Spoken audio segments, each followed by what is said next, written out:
What's up? It's your boy Slim 112, and this is where you've been.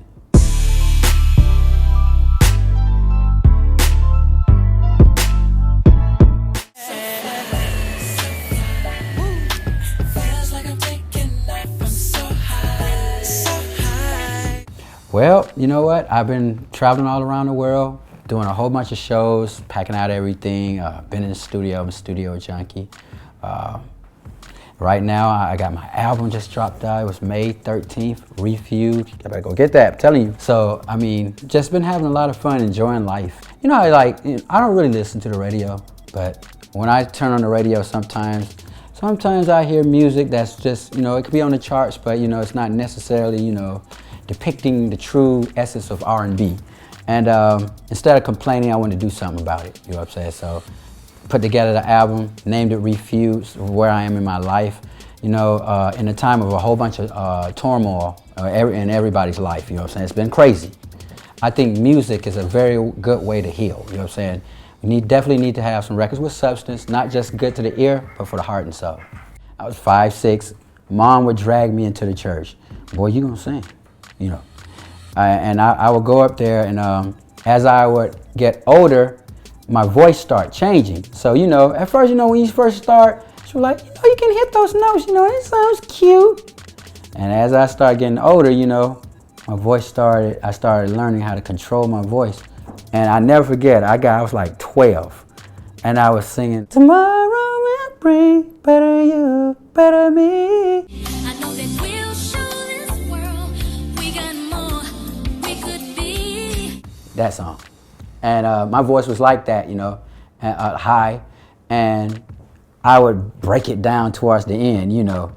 And, you know, instead of, hey, man, it would be, woo, hey. I was like, well, my mom was like, I want to kill you. We all pretty much from the same neighborhood. So we all knew of each other. I knew about Duran, or, you know, he was in a rival church. I said, rival. So, you know, like I knew of him because he could really, really sing. I was like, man, who is that boy, you know? And then my sister would tell me, it's these two guys, I'm telling you, they sing like you. So, you know, talking about Q and Mike. So, got together when in high school together, and we started off doing talent shows. Named ourselves Forte. We were winning the talent shows. We were really winning. So people were telling us, hey, y'all really good, you know? So it started like that, you know, started winning them all, and it just went from there. Long story short, originally tried to sign to Dallas Austin. Guy that was working with him, K. Wells, knew Puff. We did a one song demo with the producers that everybody now knows, Tim and Bob. He was with Puff. Puff was like, who are those guys? Like, come to ATL. So he came to ATL. I snuck out of there, literally climbed out of the window because it was at night.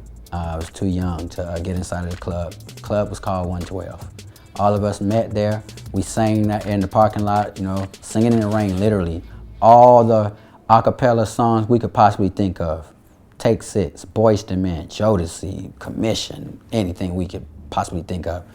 Puff said, yeah, and the rest is history.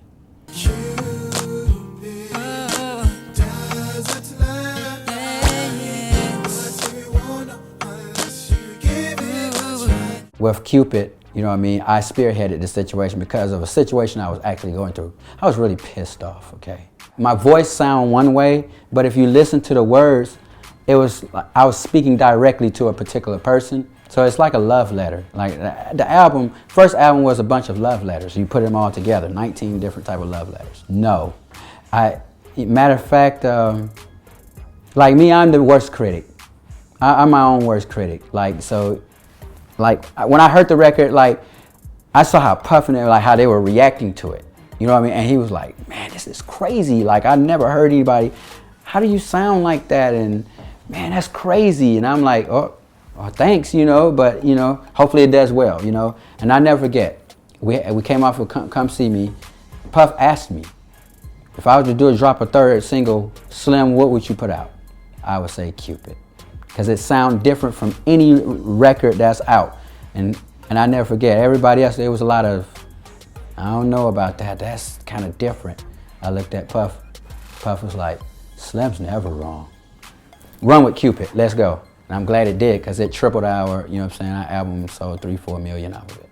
We went to Def Jam. Well, actually it was a collaboration. It was Bad Boy and Def Jam collaboration. So went there, got probably one of the most biggest, amazing checks of life. Big shouts out to Russell and Aaron, Leor. Thank you. That was amazing. And we got over there and basically dropped some records over there, and we did pretty good there too. You know what I mean? Like it was different because, you know, Bad Boy is a boutique label. Def Jam is a very, very huge label. So if anything, it taught me personally to whoever works with you, keep them close. Cats did what they wanted to do. You know what I mean? And you know, like sometimes when you're distant, then certain things that might come in or whatever make the waters a little muddy.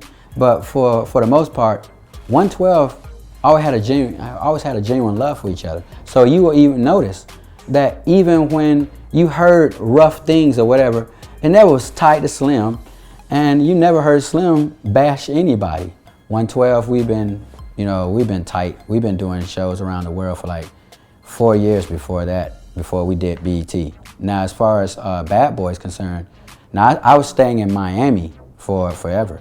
So I saw Puff every weekend, you know, Miami, everybody goes to the same club or whatever, you know. So you would see him, and, you know, I'd kick it with him. It's nothing, it was nothing. So, and then as far as the rest of the family, all the R&B cats, we're all in the same circuit. Varies from the guys, you know what I'm saying? Like, you know, when I'm out, I'm cool, you know, I'm real cool. You know, but of course, you know, they definitely let me know who Bryson Tiller is, who Chris Brown. You know, I know Chris Brown and Trey, that's their homies. But you know what I'm saying? But you got the younger cats, you know, Weeknd, Somo, you know, Bryson Tiller, Tory Lanez, you know, see, and they'll tell me like, you know, well, Dad, you know, we get you know what I mean?